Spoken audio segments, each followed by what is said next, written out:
Et voilà tout ce qu'on pouvait retenir de la levée du drapeau du Togo hier à Londres. Retour maintenant à Lomé pour signaler également la réunion des ministres chargés des transports au sein de l'Union économique et monétaire ouest-africaine UEMOA. Au cours des travaux, les ministres vont évaluer les progrès réalisés et les défis à relever dans la mise en œuvre du règlement 14 de l'UEMOA qui stipule le respect du gabarit du poids et de la charge à l'issue des véhicules lourds de transport de marchandises dans l'espace communautaire. Le point à l'ouverture des travaux avec Carmen Madier à Kako.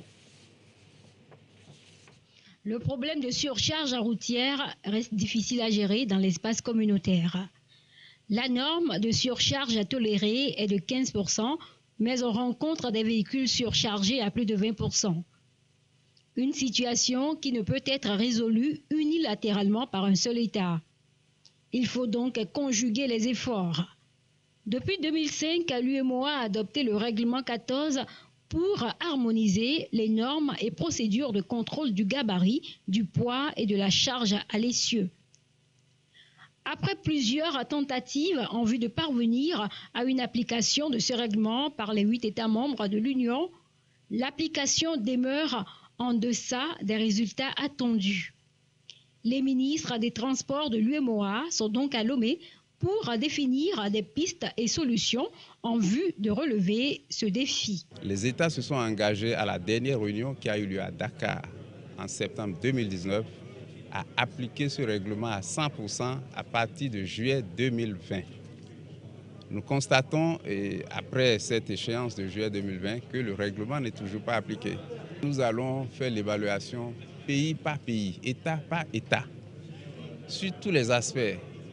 La charge à l'essieu, la surcharge, le gabarit. Et l'UEMOA a déjà fait le tour des États pour recueillir les informations de terrain. Ces informations seront disséquées État par État devant les ministres de chaque État et nous allons voir les failles et ce qu'il faut corriger. Au Togo, des mesures sont prises pour une mise en application intégrale du règlement 14. Le pays est le seul à avoir obtenu une note de 100 sur 100 sur une moyenne de 72 sur 100 à la dernière revue des réformes de politique et projets de l'UEMOA. Nous constatons que les infrastructures où les États ont investi beaucoup de milliards se dégradent. Au bout de 5 ans, on constate la dégradation des infrastructures. Le ministre de la Sécurité et moi-même, nous avons sorti un communiqué il y a 2 jours pour que les contrôles recommencent. La police, la gendarmerie, vous allez les rencontrer prochainement, c'est la nationale numéro 1 surtout, où nous allons procéder au contrôle et à des sanctions. Ça fait partie d'une des décisions que nous venons de prendre. Et les Ghana, la Guinée, qui ne font pas partie de l'UEMOA, aussi vont appliquer la même chose.